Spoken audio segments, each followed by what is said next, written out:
City Chiefs team, we are naturally just calling them the next dynasty for the last 5 Super Bowls, obviously 2 times winning it. And then what Patrick Mahomes has been able to do. Travis Kelce is going to go down as greatest of all time. I assume Gronk, in your eyes, greatest of all time. There's going to be arguments made for both of them. Andy Reid is going to go down as one of the greatest coaches of all time. So as the person who is at the quarterback helm of a dynasty that lasted 20 some years up there in New England, which is going to be hard to achieve ever again in any sport. Why do you think it took place? You think it's just strictly, and from the way it sounds like you're going to answer this is, well, great teammates and everything like that. But whenever they talk about the Patriot Way, that is normally the reason that is given, is like the Patriot Way, the Patriot Way, the Patriot Way. And then people say, well, is that Tom or is that Bill? What do you think about that? Well, that whole I think that sounds like, I've never used that term in my entire life. I think when people say it, I'm always like, what's the Patriot Way? It sounds like the title of a book. I think what we tried to do was we tried to do things the right way. I think we tried to practice the right way and prepare the right way.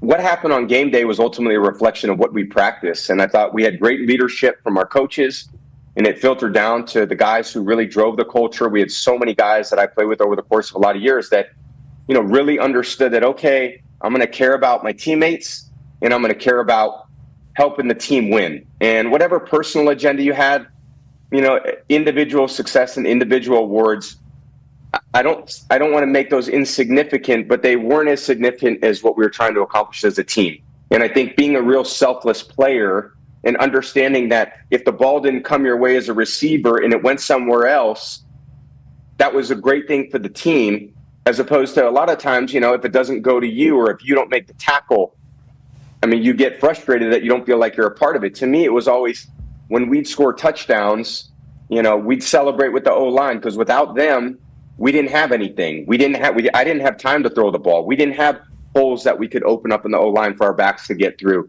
We didn't have, you know, when we had tight end like Gronk at the point of attack, and early in my career, Dan Graham, one of the great blockers that I've ever seen, you know, we could run to the tight end, and that tight end now could release up the seam and throw the ball for a big gain on third down. You can get to big targets in the red area. But again, it was all teamwork. It was the running backs blocking and pass protection so that the receivers could catch the ball. And then it was receivers blocking in the run game so we could spring our backs for long runs. Those were the things that I thought we celebrated a lot as a team that maybe aren't glorified on television, but those are the things I'd like to point out when I'm on Fox next year. It's that this is the ultimate team sport. We're playing chess out there. We're not thinking about, you know, necessarily where the ball is. I'm looking for things that are creating these opportunities for everybody to make plays, whether it's offense, defense, or in the kicking game. The way you've described the team here throughout this entire conversation, whether it's Noble or you're talking about those Patriot squads, do you think that's because you're like pick 199, guy that wasn't necessarily Heisman in college? Because the big story that everybody says that was a New England Patriot, that was a player, they go, Bill Belichick would say the same things to Tom Brady, who is sitting in the front row, as he would say to everybody else. And I think people that played high school football are like, yeah, of course, he would coach everybody the same way. But that's not normal across the NFL. Yeah. I think you know that from now probably hearing about stuff in other buildings. And the reason why it's mentioned so much is because it's not normal. Like, you just have this, why do you think you're the guy who would go on to be the greatest of all time, but also would take a mother from a head coach in front of all of your peers and not really, you know, make a big deal out of it? Actually, you would warrant the team to get better because now Bill could say that to everybody else on the team. Did you realize that in a moment, that was one of the traits that you have that not a lot of people have? And why do you think you're that person? Well, I think I was coached pretty hard in high school, and I was coached pretty hard in college, and I was used to that style. And I think we all got to the Patriots, and when we did things right, there was a lot of team success. And when we didn't do things right, I think what I appreciated about that environment and what I see in the business world a lot, and I don't see it as much in NFL teams right now, is accountability. And I think that there's a certain way that the team needs to operate in order to be successful. And I was okay with that. If the coach was going to be hard on me, I was going to accept the difficult coaching because I needed to hear it. And again, it motivated me. And there was a lot of players on our team that would see me get coached hard and that they would say, okay, I got to step my game up because I don't want to get yelled at. Tom's getting yelled at. I don't want to get yelled at. Yeah. How do I up my game? And I think that's what accountability looks like. And you can't be, you know, have your ego so big that, any criticism is going to, lessen your confidence. I mean, look, you're going out there in the Super Bowl in 2 weeks in Vegas, and you got hundreds of millions of people watching. You better be tough at that point. You better have not go in there with, a weak attitude. Fragile. I think you got to go in there and you got to embrace the challenge, embrace the opportunity. You're going to be tested. And if your coach tests you and your teammates test you, then you can go beat your competition. If they're not testing you and you're waiting for game day to figure things out, you're at a disadvantage. So I love the fact that I was pushed every day to be my best. And I love that I had the ability to push my teammates every day to be their best. And when I did that, I knew that there was accountability back on me, that I was expected to go be my best. And ultimately that led to a lot of team success. So there's only one way to do it, in my opinion. You could do it over a short period of time.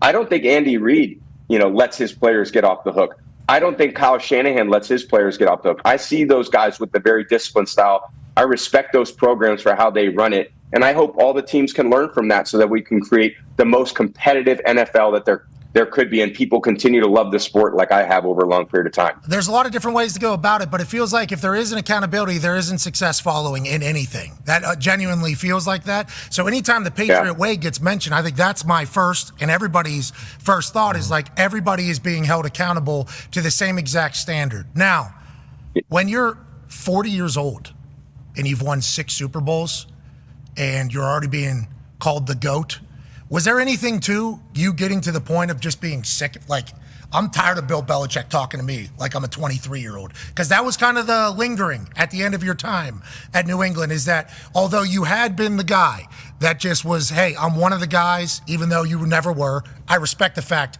that you viewed yourself as one of the guys, having drinks with the boys, taking care of the boys, hanging out with the boys. Like, everything you did that I've heard is like incredible teammate, and you didn't have to. And for as long as you did it, phenomenal stuff. That's why everybody says hi. But at the end of your time with Bill, did there come a time where you're like, all right, Bill, I'm sick of this. Okay, I am a father now. I've made it. Is that real? Or do you think a lot of the stuff that kind of got said at the end of your run at New England with you and Bill kind of got taken out of context or kind of misunderstood? Yeah, I think first of all, you said like, to be one of the guys. That's what I always enjoyed more than anything about playing competitive sports, was what I was doing with the guys. So none of that felt like that was a stretch for me. I loved hanging out with my teammates in the locker room and feeling like I was completely vulnerable, to go in there and express how I felt. And what you saw on the field was very much who I was. I think the challenging part is you get off the field and you go out to a restaurant and you go, somewhere and you feel like, I have to, you're not in a protected environment. I felt like in those locker rooms, I was very protected. I was surrounded by people that loved what I loved. And obviously my respect for Coach Belichick is pretty well documented. He was an incredible leader and coach for our team. And I tried to do my best every single day that I took the field. I knew that he did the same thing. And I think that's why I respected his coaching so much. So toward the later part of my career, I really think there was so much people just trying to create some division, that most of it was untrue. But it's just the way the world works. And naturally, I think division from within is a big problem in these team environments. And I don't like seeing any dysfunction in team environments. I want everyone seeing things through one set of eyes, through one goal, through one vision, one mission, what we're trying to do with Noble. And I've got a great leader in Mike Rapoli who's going to create that vision for what we plan to do in our expansion and our growth. Well, you and Coach